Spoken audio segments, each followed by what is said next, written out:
Today I'm doing a piece for my small art ring journal. I'm starting with a piece of Bristol smooth paper. It's cut 3.5 by 5-ish, and I'm taking a stencil I got from Simon Says Stamp and adding in some salvaged patina through the stencil with my blending tool.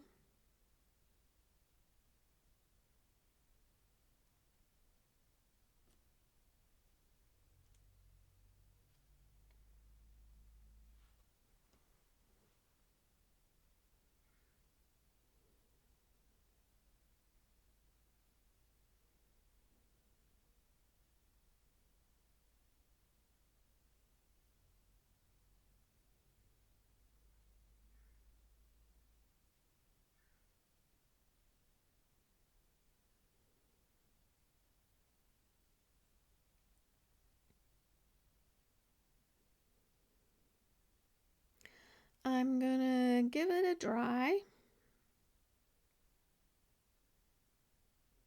because I don't want it to smear, because I'm going to be adding some translucent texture paste. So I'm going to put my stencil back on, try to line it the best I can, and I'm gonna apply my texture paste.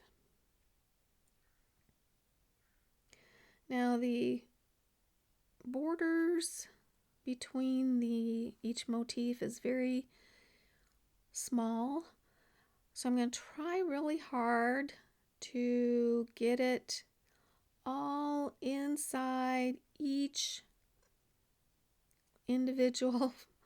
I don't know, to me they kind of look like either leaves or flower heads. Anyways, so I'm trying to not go outside the area. However, it does happen, actually more than I really realized was happening. It's really hard to do. I need a smaller little tool, I think, to get into those little areas.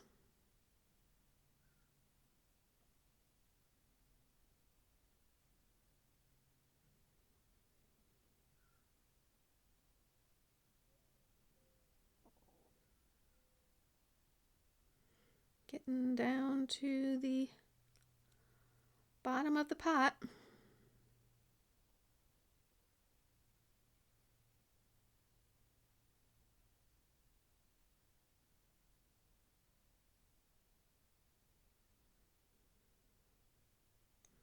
Just smoothing it out.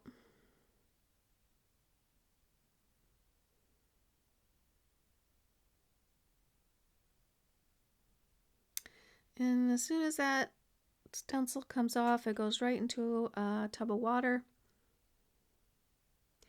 And see, even though I tried really hard to keep it inside the design, the part of the design I was using, some did go outside, actually much more than I thought did. Anyways, if you're familiar with or have been working with cardstock and texture paste and inks and stuff, you realize that that is affecting the cardstock that is there, and it will affect how it absorbs the ink. It's going to look different than other sides. Now I did let that dry completely. It usually takes 2 or 3 hours, and for me, because I'm in a very humid climate. And so right away you're going to see the areas that had the texture paste on it. And I really did come really close to chucking it and just like, oh, great. and starting over or whatever. But was thinking, well, I don't expect perfection. I don't really want perfection. And so I'm like, well, let's just see where it goes. This is going to be a grungy piece. I love using grungy colors with salvaged patina. It's one of my favorite combinations. And so I decided to continue on, and I pulled out some rusty hinge oxide, and I'm spraying that onto the right side just to give it a little bit of something going on the right. It ends up you don't see a whole lot of it, but a little bit of it. And when you have this translucent texture paste, it resists anything you put on top of it. Well, I can't say anything, but any of the inks that you put on top of it. And as long as you don't dry them on top of it, you can usually just wipe them right off. Now, sometimes I like the fact that it's not pristine, and especially when I'm doing a grunge piece and I want some grunge on it. So sometimes I try to get it as clean as possible, and sometimes I just kind of get it clean. So that was walnut spray stain, not oxide, just the spray stain. And I'm adding some water so that it kind of runs down into the areas between the stencil. And I'm going to give it a little dry before I wipe it off. And I usually use a dried up baby wipe to wipe things off. If I got a big area, I probably could have taken a piece of paper towel and laid it down to get most of that, and then wipe the rest off, and probably would have been easier. But because I did dry some of it, not all of it's going to come off, and I'm good with that. Just beware, if you want it all to come off, don't dry it before you wipe it off.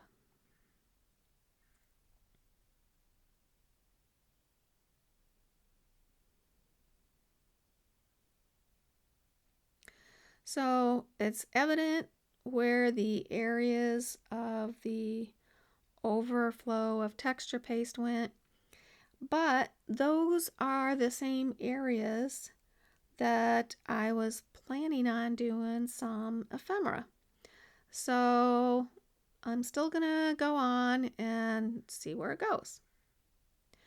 I'm gonna put some butterflies up top because the stencil kind of looks like it could be leaves or flower heads, like I said. So I think a butterfly would be appropriate. But this yellow butterfly, which is a digital download, actually all the ephemera other than the sentiment are from digital downloads.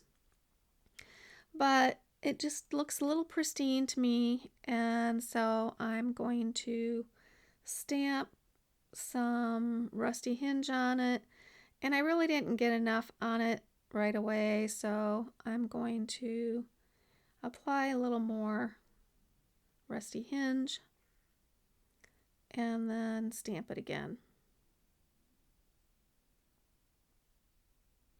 And that's much better. I'm also going to put some vintage photo around the edges.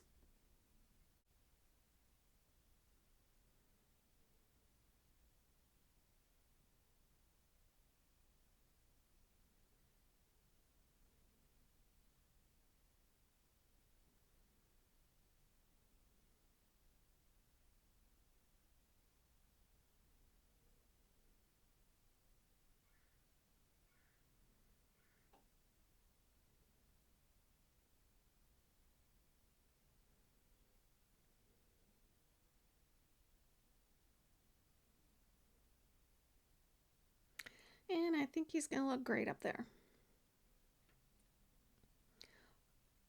And also doing his job of covering up a good portion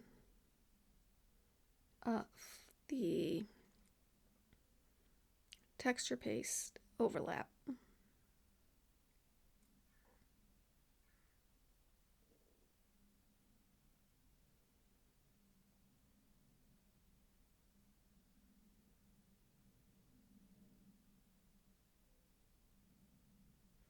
I only glue down the body so that the wings can come away a little bit. It doesn't look so flat.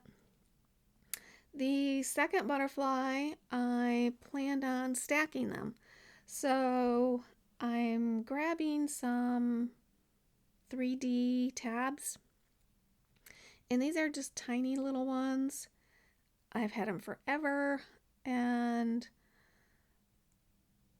it's going to work fine. And because I've had it forever, sometimes it takes me forever to get the little protective plastic off the back because they're so old.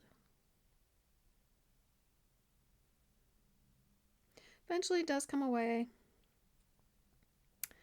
And also give him some vintage photo.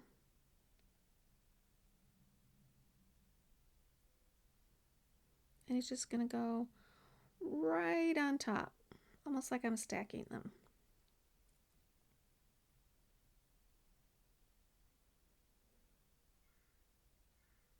I had planned to do a third one, but I thought, well, that's a little too much.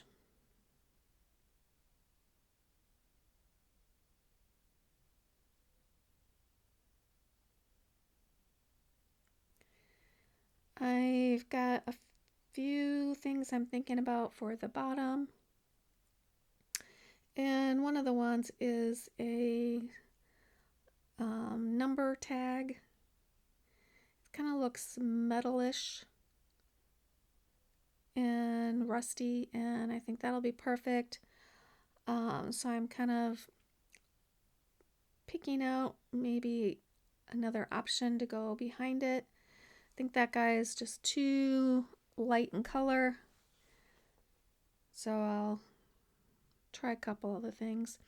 When you're having a problem like you can't decide between 2 or 3 different things, I find it helpful to put one in place, take a picture of it, put the other in place, take a picture of it, and then look at the picture. And usually, for me, that seals the deal. I know which one I want because sometimes it just looks different on the camera.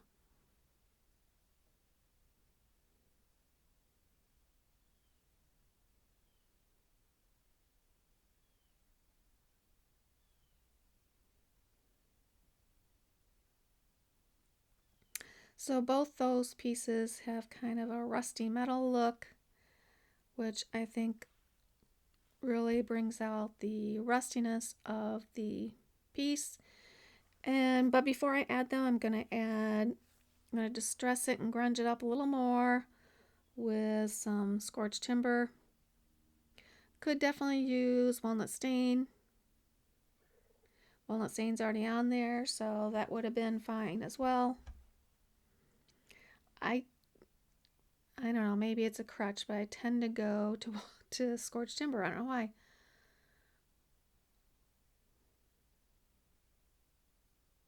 I do have walnut stain in the pad, but it's just I don't grab it that often. Distressed timber is definitely much darker than walnut stain to me. Okay, so I really goof up here. Well, I wouldn't say I goof up, but instead of spraying water, which is what I thought I was grabbing, I also had some wild honey spray sitting right there because I had thought about using it, and sprayed it on top of the scorched timber that I'm using for splatter. But I thought, well, that's fine. It's totally fine. Kind of makes it look a little more like walnut stain, actually. But, so my splatter is a mix of scorched timber and wild honey. And I even get some splatter on my yellow butterfly. And I think that butterflies aren't always perfect. They often have little knocks out of their wings or areas in the wings that don't look perfect.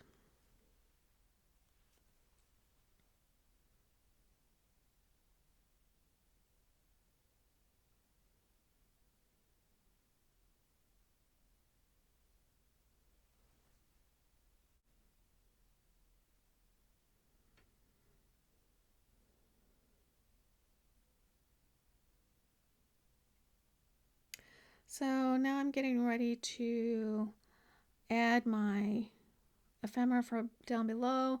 I dry up the splatter and wipe off the splatter from the texture paste again.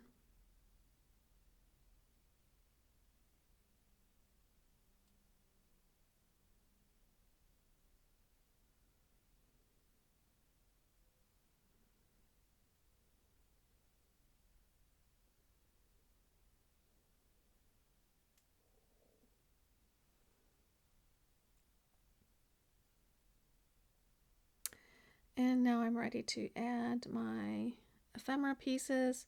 I do add some vintage photo around them because they were cut from white cardstock. So the cut edge will be white.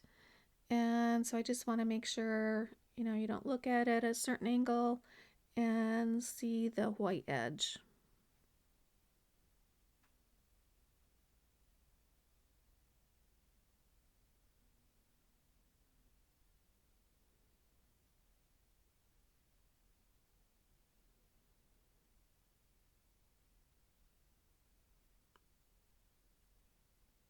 And I still have it left on my blending tool, so I just use that to go around the other piece.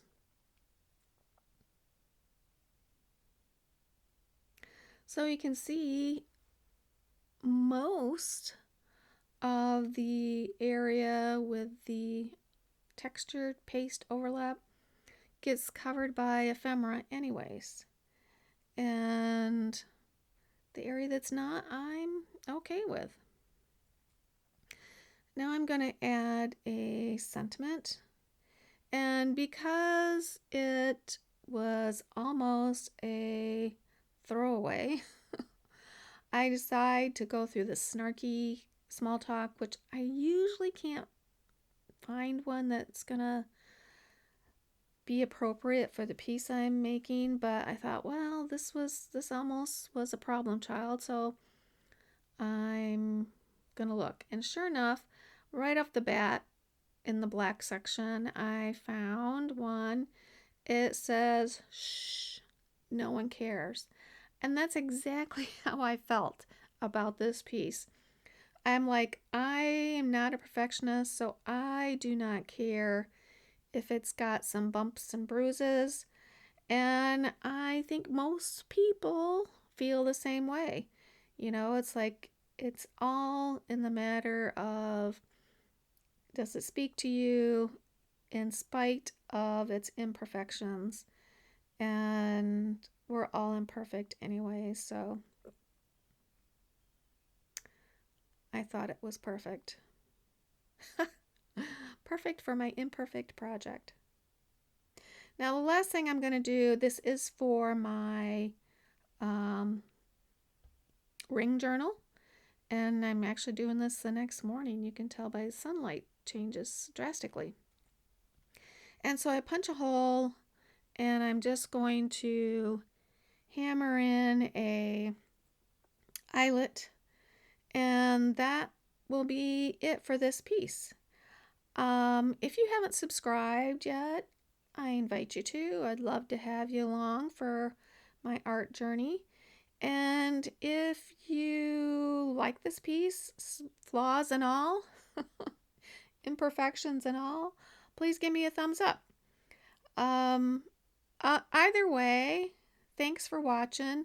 I'll have some final pictures coming up. Stay tuned for those. But have an awesome day.